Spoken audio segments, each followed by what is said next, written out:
നമസ്കാരം. 10ാം ക്ലാസ്സിലെ electromagnetic induction വൈദ്യുത കാന്തിക പ്രേരണ എന്ന ചാപ്റ്ററിൻ്റെ ലെറ്റസസിൻ്റെ ഒരു പാർട്ട് നമ്മൾ ചെയ്തു. അപ്പം ഇന്നത്തെ ക്ലാസ്സിൽ അതിൻ്റെ ബാക്കി ക്വസ്റ്റ്യൻസും കുറച്ച് പ്രോബ്ലംസുമാണ് ഡിസ്കസ് ചെയ്യുന്നത്.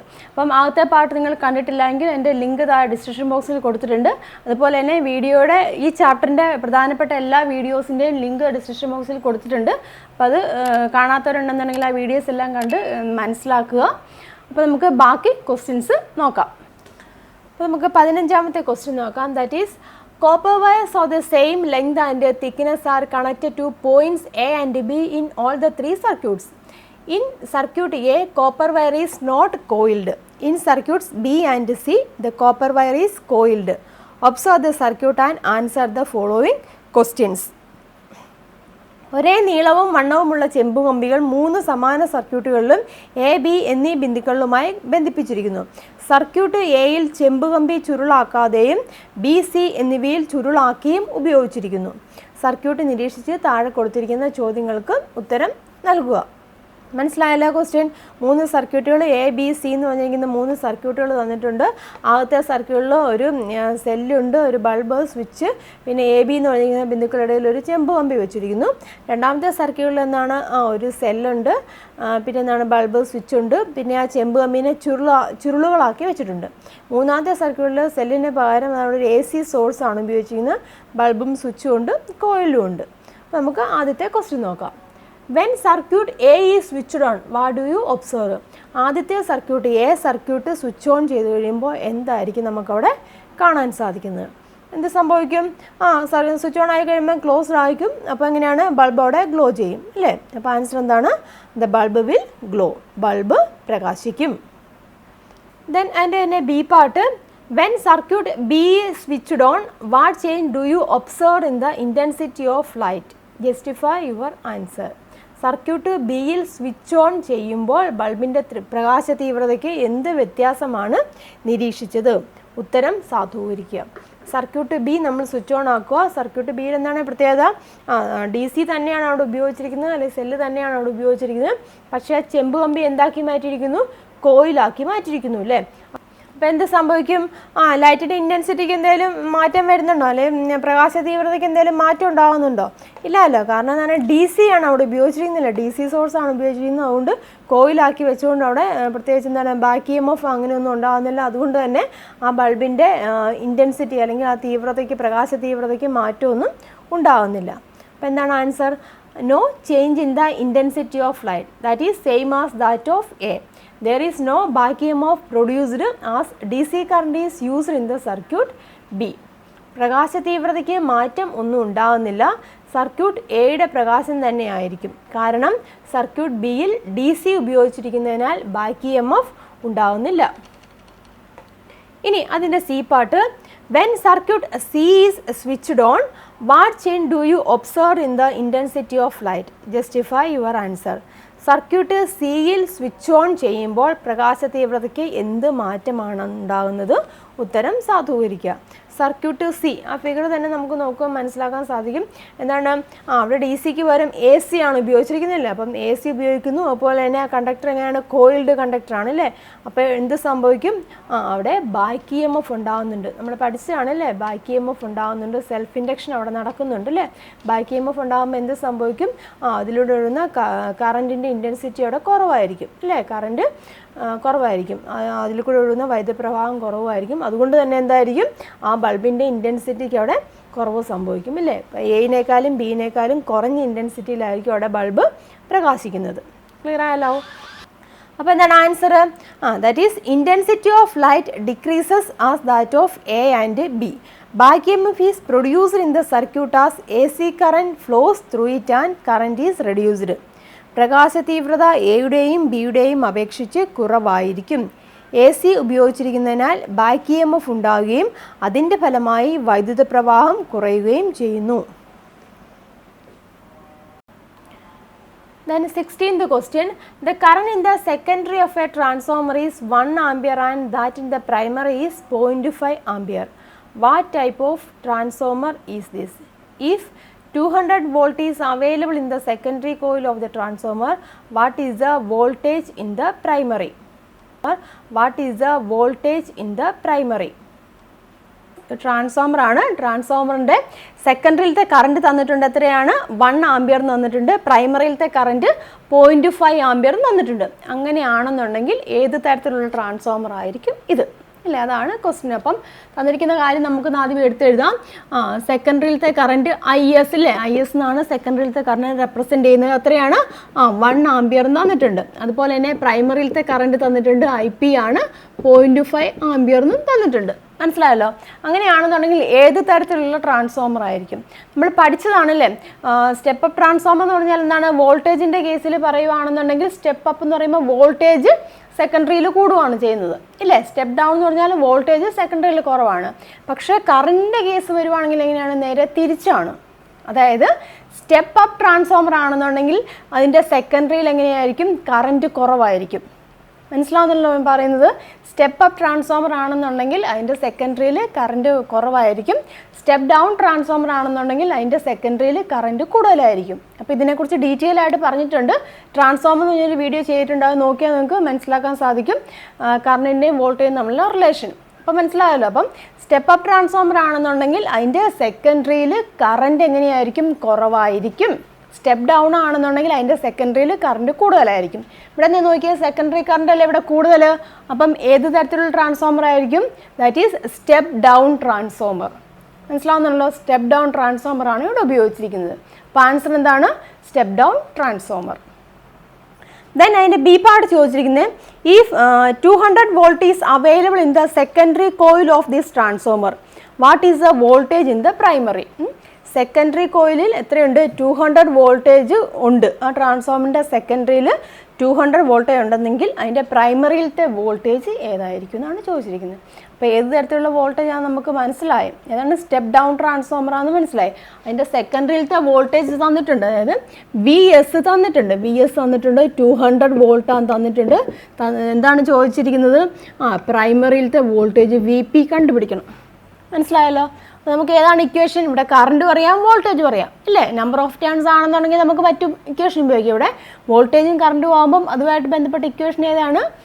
That is VS by VP, അല്ലേ? VS by VP is equal to IP by IS. കറണ്ടും വോൾട്ടേജും തമ്മിലുള്ള relation VS by VP is equal to IP by IS ആണ്. ഇതാണ് നമ്മുടെ ഇക്വേഷൻ. നമുക്ക് വേണമെങ്കിൽ ക്രോസ് മൾട്ടിപ്ലൈ ചെയ്യാം. That is VS into IS. ഇങ്ങനെ ക്രോസ് മൾട്ടിപ്ലൈ ചെയ്യാം. IS is equal to VP into IP. നമുക്ക് ഏതാണ് വേണ്ടത്? VP ആണ് വേണ്ടത്. അപ്പോൾ VP മാത്രം അവിടെ നിർത്തുക, ബാക്കി ടേംസ് ഇപ്പുറത്തേക്ക് കൊണ്ടുവരിക. അപ്പോൾ നമുക്ക് എഴുതാം VS IS ഡിവൈഡഡ് ബൈ ഈ IP-നെ ഇപ്പുറത്ത് കൊണ്ടുവരിക. IP that is equal to VP, അല്ലേ? Or VP is equal to എങ്ങനെ എഴുതാം? VS IS divided by IP നമുക്ക് എഴുതാം. മനസ്സിലായല്ലോ?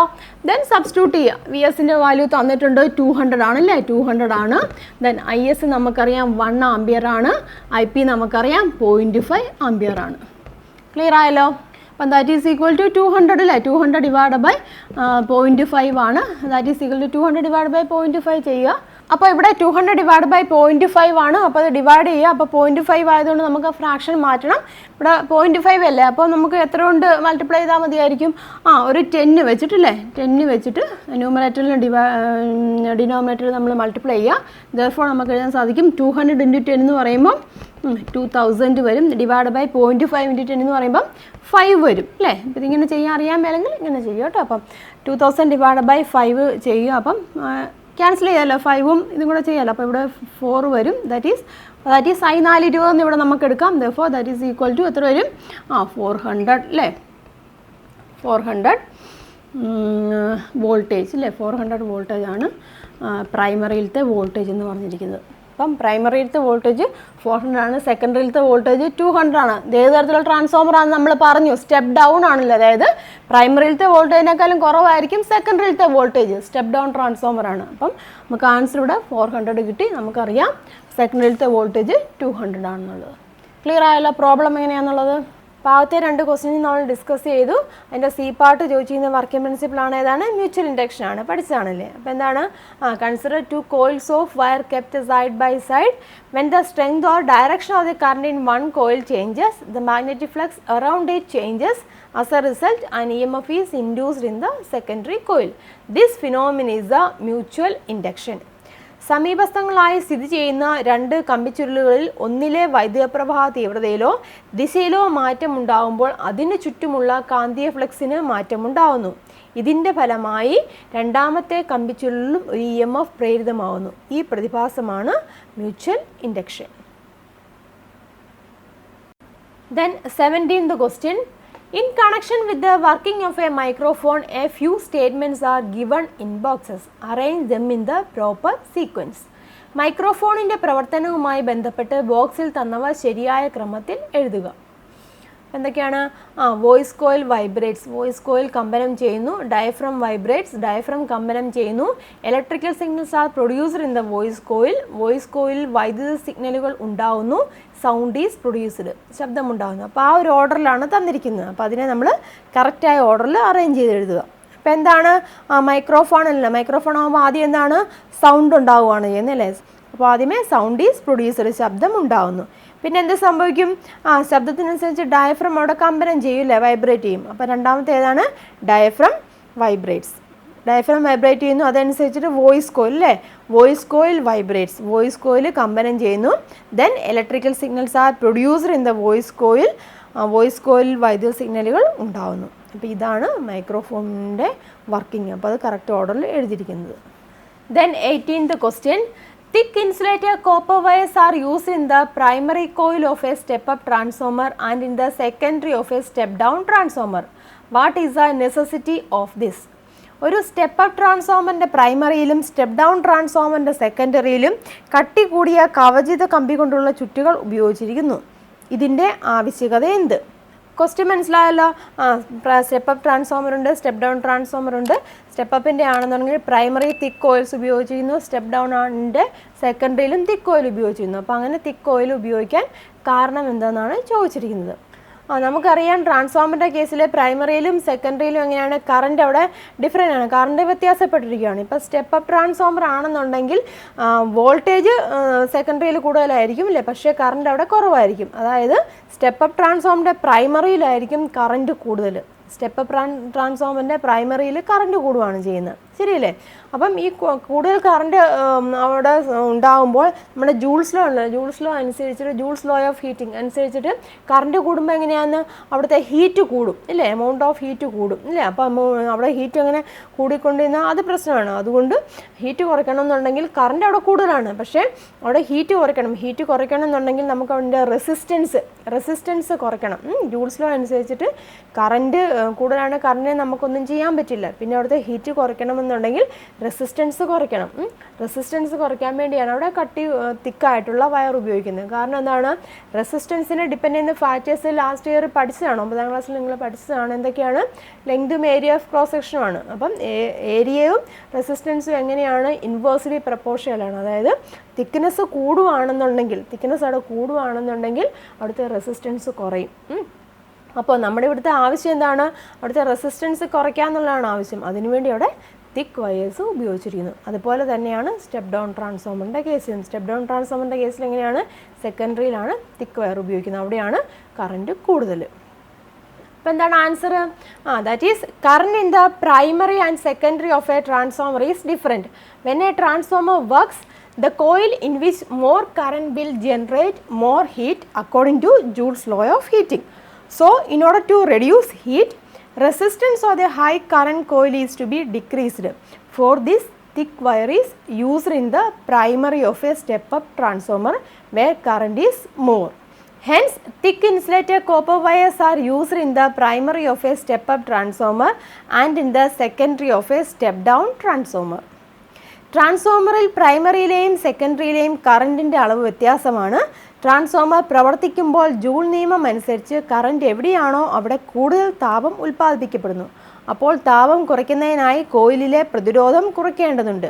പ്രതിരോധം കുറയ്ക്കാൻ കട്ടി കൂടിയ കോയിലുകൾ ഉപയോഗിക്കുന്നു. അതുകൊണ്ടാണ് സ്റ്റെപ്പ് അപ്പ് ട്രാൻസ്ഫോമറിൻ്റെ പ്രൈമറിയിലും സ്റ്റെപ്പ് ഡൗൺ ട്രാൻസ്ഫോമറിൻ്റെ സെക്കൻഡറിയിലും കട്ടി കൂടിയ കവചിത കമ്പി കൊണ്ടുള്ള കോയിലുകൾ ഉപയോഗിക്കാൻ കാരണം. Next 19th question, which situation causes short circuit? വൈദ്യുത ഷോർട്ട് സർക്യൂട്ട് സംഭവിക്കുന്ന സാഹചര്യം ഏതൊക്കെയാണെന്നുള്ളത്. ഷോർട്ട് സർക്യൂട്ട് സംഭവിക്കുന്ന സാഹചര്യം നമ്മൾ പഠിച്ചിട്ടുള്ളതാണല്ലേ. അപ്പം ഹൗസ് ഹോൾഡ് സർക്യൂട്ടിലാണെന്നുണ്ടെങ്കിൽ ഫേസ് ന്യൂട്രലും തമ്മിൽ ഡയറക്റ്റ് ആയിട്ട് കോൺടാക്റ്റ് വരിക, അല്ലെങ്കിൽ ഡിസ്ട്രിബ്യൂഷൻ ലൈനൊക്കെയാണ്. ഡിസ്ട്രിബ്യൂഷൻ ലൈനിലാണെങ്കിൽ രണ്ട് ഫേസുകൾ തമ്മിലോ അല്ലെങ്കിൽ ഒരു ഫേസ് ന്യൂട്രൽ തമ്മിലോ ഒക്കെ കോൺടാക്റ്റ് ഡയറക്റ്റ് ആയിട്ടുള്ള കോൺടാക്റ്റ് വരുവാണെന്നുണ്ടെങ്കിൽ അവിടെ ഷോർട്ട് സർക്യൂട്ട് സംഭവിക്കും. That is, short circuit occurs when a phase and a neutral comes into direct contact in a household circuit, or when two phase line in direct contact, or when a phase and a neutral comes into direct contact in a distribution line. ഗാർഹിക സർക്യൂട്ടിൽ ഫേസും ന്യൂട്രലും തമ്മിൽ നേരിട്ട് സമ്പർക്കത്തിൽ വരുമ്പോൾ, അതുപോലെ വിതരണ ശൃംഖലയിൽ രണ്ട് ഫേസുകൾ തമ്മിലോ ഫേസും ന്യൂട്രലും തമ്മിലോ സമ്പർക്കത്തിൽ വരുമ്പോൾ ഷോർട്ട് സർക്യൂട്ട് ഉണ്ടാവും. Then 20th question, what is the role of earthing wire in a household circuit? ഗ്രഹവൈദ്യുതീകരണത്തിൽ എർത്ത് വയറിൻ്റെ ധർമ്മം എന്ത്? നമുക്കറിയാം എർത്തിങ് എന്തിനു വേണ്ടിയാണ് കൊടുക്കുന്നതെന്നല്ലേ. അപ്പം എർത്ത് വയർ എങ്ങനെയാണ് എർത്ത് ലൈനുമായിട്ട് അല്ലെങ്കിൽ 3-pin പ്ലഗിലെ എർത്ത് ലൈനുമായിട്ട് കോൺടാക്ട് ചെയ്തിരിക്കുകയാണ്. അപ്പം അത് ആ പിൻ എവിടെയാണ് കണക്ട് ചെയ്തിരിക്കുന്നത്? ഒരു അപ്ലയൻസസിൻ്റെ ബോഡിയിലേക്ക് കണക്ട് ചെയ്യുന്നുണ്ട്. അപ്പം എന്തെങ്കിലും കാരണവശാൽ അപ്ലയൻസസിൻ്റെ ബോഡിയിലേക്ക് ഇലക്ട്രിസിറ്റി വരുവാണെന്നുണ്ടെങ്കിൽ അത് ഡയറക്റ്റ് ആയിട്ട് തന്നെ എർത്തിലേക്ക് ഫ്ലോ ചെയ്യും അല്ലേ, എർത്തിലേക്ക് ഫ്ലോ ചെയ്യും. അപ്പോൾ അതുവഴി ഇൻസ്ട്രുമെൻറ്റിന് നമുക്ക് സേഫ്റ്റി കിട്ടുവാണ്. ഇൻസ്ട്രുമെൻറ്റിനും അതുപോലെ തന്നെ അത് ഉപയോഗിക്കുന്ന ആൾക്കും സേഫ്റ്റിയാണ് ഉണ്ടാകുന്നത്. That is, the pin E of the 3-pin plug comes into contact with the earth line. This pin is now connected to the body of the appliance. If at all the body comes into contact with an electric connection, electricity flows to the earth through the earth wire. The flow of current to the earth through a circuit of low resistance increases the current. As a result, heat generated in the fuse wire increases and the circuit gets broken. This ensures the safety of instrument and the person handling it. 3-pin പ്ലഗിലെ E എന്ന pin earth ലൈനുമായി സമ്പർക്കത്തിൽ വരുന്നു. ഈ പിൻ ഉപകരണത്തിൻ്റെ ചട്ടക്കൂടുമായി ബന്ധിപ്പിച്ചിരിക്കുന്നതിനാൽ ഏതെങ്കിലും കാരണത്താൽ ചട്ടക്കൂടിന് വൈദ്യുതി ബന്ധം വരികയാണെങ്കിൽ വൈദ്യുതി എർത്ത് വയറിലൂടെ ഭൂമിയിലേക്ക് ഒഴുകുന്നു. എർത്ത് വയർ കനം കൂടിയതിനാൽ പ്രതിരോധം കുറഞ്ഞ സർക്യൂട്ടിലൂടെ ഭൂമിയിലേക്കുള്ള വൈദ്യുതിയുടെ ഒഴുക്കിൻ്റെ തീവ്രത കൂടുന്നു. തന്മൂലം ഫ്യൂസ് വയറിൽ ഉൽപ്പാദിപ്പിക്കപ്പെടുന്ന താപം വർദ്ധിച്ച് ഫ്യൂസ് വയർ ഉരുകിയോ ELCB പ്രവർത്തിച്ചോ വൈദ്യുത ബന്ധം വിച്ഛേദിക്കപ്പെടുന്നു. ഇത് ഉപകരണത്തിൻ്റെയും അത് കൈകാര്യം ചെയ്യുന്ന ആളിൻ്റെയും സുരക്ഷ ഉറപ്പുവരുത്തുന്നു. The next question 21, why do you say that metallic devices should be earthed? ലോഹ ഉപകരണങ്ങൾ എർത്ത് ചെയ്യണമെന്ന് നിഷ്കർഷിക്കുന്നത് എന്തിനാണ്? നമ്മൾ പറഞ്ഞാണ് വൈദ്യുതോപകരണങ്ങൾ കൈകാര്യം ചെയ്യുന്നവർക്ക് സേഫ്റ്റി കൊടുക്കുന്നൊരു മാർഗ്ഗമാണ്, ഒരു മെത്തേഡ് തന്നെയാണ് ഈ എർത്തിങ് എന്ന് പറഞ്ഞിരിക്കുന്നത്.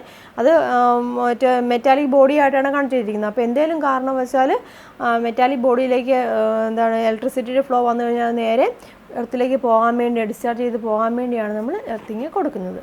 That is, it is one of the means to make sure safety of the persons who handle electric devices. If there is an electrical contact with the metallic body of an electric device due to the insulation defect or any other reasons, earth wire makes available an easy path for discharging current to the earth. വൈദ്യുതോപകരണങ്ങൾ കൈകാര്യം ചെയ്യുന്നവർക്ക് സുരക്ഷ ഉറപ്പുവരുത്തുന്ന മാർഗ്ഗങ്ങളിൽ ഒന്നാണ് ഇത്. ഒരു വൈദ്യുതോപകരണത്തിന് ലോഹനിർമ്മിതമായ ചട്ടക്കൂടുമായി വൈദ്യുത സമ്പർക്കം ഉണ്ടായാൽ എർത്ത് വയർ വൈദ്യുതിയെ വളരെ എളുപ്പത്തിൽ ഭൂമിയിലേക്ക് ഡിസ്ചാർജ് ചെയ്ത് വിടുന്നു. Next question 22, an electric heater calibrated 1.5 kilowatt 230 volt is connected to a household branch circuit having 5 ampere fuse wire and is made to work. What will happen?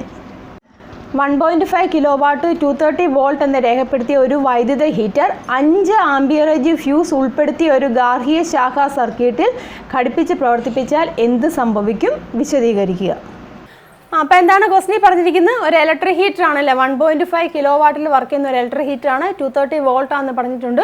അതൊരു ഹൗസ് ഹോൾഡ് സർക്യൂട്ടിൽ connect ചെയ്തിരിക്കുന്നു. അപ്പോൾ house hold സർക്യൂട്ടിലെ fuse വയറിൻ്റെ amperage 5 ampere ആണ് തന്നിട്ടുണ്ട്. അപ്പം ആ ഇലക്ട്രിക് ഹീറ്റർ ആ ഹൗസ് ഹോൾഡ് സർക്യൂട്ടിൽ വർക്ക് ചെയ്യുകയാണെന്നുണ്ടെങ്കിൽ എന്ത് സംഭവിക്കുമെന്നാണ് ചോദിച്ചിരിക്കുന്നത്. മനസ്സിലായല്ലോ. നമ്മളിവിടെ എന്താണ് കണ്ടുപിടിക്കേണ്ടത്? ആ ഇലക്ട്രിക് ഹീറ്റർ വർക്ക് ചെയ്യാൻ ആവശ്യമായിട്ടുള്ള കറണ്ട് നമ്മൾ കണ്ടുപിടിക്കണം അല്ലേ.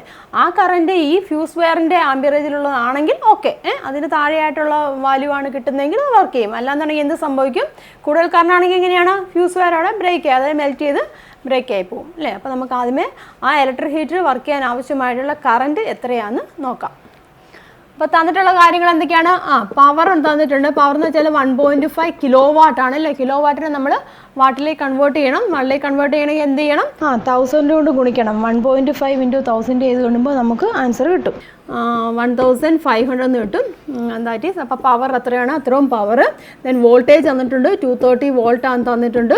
നമുക്ക് കണ്ടുപിടിക്കേണ്ടതാണ് കറണ്ട് കണ്ടുപിടിക്കണമല്ലേ. അപ്പോൾ ഇക്വേഷൻ ഏതാണ്? നമുക്കറിയാം P = V × I എന്നൊരു ഇക്വേഷൻ അറിയാം ഇല്ല. അതിൽ നിന്ന് I കണ്ടുപിടിക്കാം. I = P/V ആണ്. P എന്ന് വെച്ചാൽ എത്രയാണ്? 1500 divided by 1500 divided by then 230 volt. 230 ആണ്. ദെൻ ഇവിടെ 0 0 ക്യാൻസൽ ചെയ്യും. Then 150 divide by 23, 150 divide by 23 ആണ്. എത്ര കിട്ടും ചെയ്യുമ്പോൾ? 150 ഡിവൈഡ് ബൈ 23 എന്ന് പറയുമ്പോൾ 6.52 വരും കേട്ടോ. 6.52 ആംബിയർ വരും. അപ്പോൾ കറണ്ട് കിട്ടി. Current I = 6.52 ampere. അപ്പോൾ മനസ്സിലായല്ലോ ഇവിടുത്തെ കറണ്ട് എത്ര കിട്ടി? 6.52 ആംബിയർ എന്ന് പറഞ്ഞു. ഇവിടുത്തെ ഫ്യൂസ് വയറിൻ്റെ ആംബിയറേജ് എത്രയാണ്? 5 ആംബിയർ ആണ് തന്നിട്ടുണ്ട്. അപ്പോൾ എന്ത് സംഭവിക്കും? സർക്യൂട്ട് അവിടെ ബ്രേക്ക് ആയി പോകും ഇല്ലേ. ഫ്യൂസ് വയറിനേക്കാളും കൂടുതൽ കറണ്ടാണ് ഇവിടെ അത് ഉപയോഗിക്കുന്നത്. അപ്പോൾ എന്ത് സംഭവിക്കുന്നത്? സർക്യൂട്ട് ബ്രേക്ക് ആയി പോകും. പിന്നെ answer that is to draw 6.52 ampere which is beyond the amperage of the fuse wire and hence the circuit breaks. Heater പ്രവർത്തിക്കുമ്പോൾ സർക്യൂട്ടിലെ കറണ്ട് ഫ്യൂസ് വയറിൻ്റെ ആംബിയറേജിനേക്കാൾ കൂടുതലായതിനാൽ ഫ്യൂസ് ഇടുകി സർക്യൂട്ട് വിച്ഛേദിക്കും. Then 23rd question, which are the devices connected in series in a household circuit? ഗ്രഹവൈദ്യുതീകരണത്തിൽ ശ്രേണി രീതിയിൽ ഘടിപ്പിക്കുന്ന ഉപകരണങ്ങൾ ഏതെല്ലാം? ഏതൊക്കെയാണ്? ഫ്യൂസ് ഉണ്ട് അല്ലേ. ഫ്യൂസ് ഉണ്ട്, സ്വിച്ച്, നമ്മൾ ഫാൻ അതിൻ്റെയൊക്കെ സ്വിച്ച് ഉണ്ടല്ലോ. ഇതെല്ലാം എങ്ങനെയാണ്? ശ്രേണി രീതിയിൽ അല്ലെങ്കിൽ സീരീസ് ആയിട്ടാണ് കണക്ട് ചെയ്യുന്നത്. അതുപോലെ ഫാനിൻ്റെയൊക്കെ റെഗുലേറ്ററൊക്കെ ഉണ്ടല്ലോ, അതെല്ലാം സീരീസ് ആയിട്ടാണ് കണക്ട് ചെയ്യുന്നത്. That is fuse and switches are connected in the series to the devices in a circuit. Fuse, switch മുതലായവ വൈദ്യുതോപകരണങ്ങളുമായി ശ്രേണി രീതിയിലാണ് ഘടിപ്പിക്കുന്നത്. Then 24th question, what can be done to save electrical energy in schools and houses? വൈദ്യുതോർജ്ജം സംരക്ഷിക്കാൻ വീടുകളിലും സ്കൂളുകളിലും ചെയ്യാവുന്ന കാര്യങ്ങൾ എന്തെല്ലാം? എന്തൊക്കെ ചെയ്യാം? പ്രധാനമായിട്ട് നമുക്ക് എഫിഷ്യൻസി കൂടിയ ഉപകരണങ്ങളൊക്കെ ഉപയോഗിക്കുക. അതായത് ഹൈ എഫിഷ്യൻസി ഉള്ള ഉപകരണങ്ങളൊക്കെ ഉപയോഗിച്ച് കഴിയുമ്പോൾ തന്നെ വേസ്റ്റേജ്, കറണ്ട് അമിതമായിട്ട് വേസ്റ്റായി പോകുന്നതൊക്കെ തടയും. അതുപോലെ തന്നെ മറ്റ് പല ബൾബുകളുണ്ടല്ലോ, അതെല്ലാം ഒഴിവാക്കി നമ്മൾ LEDs ഉപയോഗിക്കുക. അതുപോലെ ഇലക്ട്രിസിറ്റി ആവശ്യത്തിനൊക്കെ ഉപയോഗിക്കുക. സ്വിച്ച് ഉപയോഗിച്ചതിന് ശേഷമൊക്കെ സ്വിച്ച് ഓഫ് ചെയ്തിടുക. പിന്നെ വാട്ടറും വെള്ളമൊക്കെ ഉണ്ടല്ലോ, ആവശ്യത്തിന് പാഴാക്കാതെ തന്നെ ഉപയോഗിക്കുക. That is, use devices of good efficiency, use LED bulbs instead of other bulbs, use electricity only when required, avoid misuse and wasting of water. ക്ഷമത കൂടിയ ഉപകരണങ്ങൾ ഉപയോഗിക്കുക. മറ്റ് ബൾബുകൾക്ക് പകരം LED ബൾബ് ഉപയോഗിക്കുക. ആവശ്യത്തിന് മാത്രം വൈദ്യുതി ഉപയോഗിക്കുക. ഉപയോഗത്തിന് ശേഷം സ്വിച്ച് ഓഫ് ചെയ്യുക. വെള്ളം മിതമായ തോതിൽ പാഴാക്കാതെ ഉപയോഗിക്കുക. Then 25th question, why do some mobile phones use 3-pin plug? നിങ്ങൾ കണ്ടിട്ടുണ്ടായിരിക്കും ചില മൊബൈൽ ഫോണിലൊക്കെ 3-pin പ്ലഗ്, സാധാരണയായിട്ട് 2-pin പ്ലഗ് ആണ് കൂടുതലും കാണുന്നതെങ്കിലും ചില മൊബൈൽ ഫോണിലൊക്കെ 3-pin പ്ലഗ് കാണുന്നുണ്ട് ചാർജറായിട്ട്. അതെന്തിനു വേണ്ടിയാണ് അങ്ങനെ ഉപയോഗിക്കുന്നത്? നമ്മൾ 3-pin പ്ലഗിനെ കുറിച്ച് പഠിച്ചപ്പോൾ പറഞ്ഞായിരുന്നു വലിയ പിൻ എന്തിനു വേണ്ടിയാണ് ഉപയോഗിക്കുന്നത്? എർത്തിങ്ങിന് വേണ്ടിയാണ് ഉപയോഗിക്കുന്നത്. പക്ഷേ ഇവിടെ എന്ന് പറഞ്ഞിരിക്കുന്നത് മൊബൈൽ ഫോണിലെ ആ 3-pin പ്ലഗ് എന്ന് വെച്ചാൽ ശരിക്കും അത് എർത്ത് പിന്നിൻ്റെ സ്ഥാനത്തുള്ളത് പ്ലാസ്റ്റിക് കൊണ്ടുള്ള ഒരു പിന്ന് തന്നെയാണ്. അതെന്തിനാന്ന് വെച്ചാൽ ഈ സേഫ്റ്റിക്ക് വേണ്ടി ഈ ഫേസ് ന്യൂട്രലൊക്കെ എന്താണ് ഒരു ക്യാപ്പ് വെച്ച് അടച്ചിരിക്കും. ഇപ്പം ഈ എർത്ത് സോക്കറ്റിലേക്ക് പിൻ കയറിയാൽ മാത്രമേ ഉള്ളൂ മറ്റേ 2 സോക്കറ്റുകൾ അവിടെ ഓപ്പൺ ആകത്തുള്ളൂ. മനസ്സിലാവുന്നുണ്ടല്ലോ? ആ സോക്കറ്റിലേക്ക് നമ്മൾ കണക്ട് ചെയ്യാൻ നേരത്ത് എർത്ത് പിന്നിൻ്റെ പിന്ന് കയറിയാൽ മാത്രമേ ഉള്ളൂ മറ്റേ രണ്ടെണ്ണം ഫേസിൻ്റെ ന്യൂട്രലിനെ അത് അവിടെ ഓപ്പൺ ആകത്തുള്ളൂ. മനസ്സിലാവുന്നില്ല? അപ്പം അതും സേഫ്റ്റിക്ക് വേണ്ടിയാണ്. അപ്പോൾ അത്തരം സോക്കറ്റുകളിൽ നമുക്ക് 2 പിന്ന് ഘടിപ്പിക്കാൻ പ്രയാസമായിരിക്കും. ചില സോക്കറ്റുകൾ നമ്മൾ കുത്തിയാൽ ഉള്ളിലേക്ക് കയറില്ല. കാരണം ആ മുകളിലത്തെ അതും കൂടെ ഓപ്പൺ ആയാൽ മാത്രമേ ഉള്ളൂ ഇത് കയറ്റാൻ സാധിക്കുക. സേഫ്റ്റിക്ക് വേണ്ടിയാണ്. അപ്പോൾ അതിന് വേണ്ടിയാണ് ചില മൊബൈൽ ഫോണിൻ്റെ ചാർജറുകളിൽ ആ 3 പിൻ വെക്കുന്നത്. അപ്പം ആ എർത്ത് പിന്നിൻ്റെ സ്ഥാനത്തുള്ള അത് പ്ലാസ്റ്റിക്കാണ് കേട്ടോ. അത് ഉള്ളിലേക്ക് ചെന്ന് കഴിയുമ്പോൾ എന്താണ് ബാക്കി രണ്ടെണ്ണം ഓപ്പൺ ആവും. That is in mobile phones, instead of earth pin, plastic pin is used. For safety purpose, the face neutral socket will have caps. Only if the pin enters the socket, the other 2 sockets will open. It will be difficult to connect 2 pin in such socket. To solve this problem in mobile chargers, 3 pin plug can be used. 3 pin plug mobile phone ചാർജുകളിൽ earth പിന്നിലെ സ്ഥാനത്തുള്ളത് plastic കൊണ്ടുള്ള പിന്നാണ്. സുരക്ഷാ ക്രമീകരണത്തിൻ്റെ ഭാഗമായി phase neutral സോക്കറ്റുകൾ അടപ്പുള്ളവയായിരിക്കും. എർത്ത് സോക്കറ്റിൽ പിൻ കയറിയാൽ മാത്രമേ മറ്റ് 2 സോക്കറ്റുകൾ തുറക്കുകയുള്ളൂ. ഇത്തരം സോക്കറ്റുകളിൽ 2 പിൻ ഘടിപ്പിക്കുവാൻ പ്രയാസമായിരിക്കും. ഈ പ്രയാസം പരിഹരിക്കുന്നതിന് വേണ്ടിയാണ് മൊബൈൽ ചാർജറുകളിൽ 3 പിൻ ഉപയോഗിക്കുന്നത്.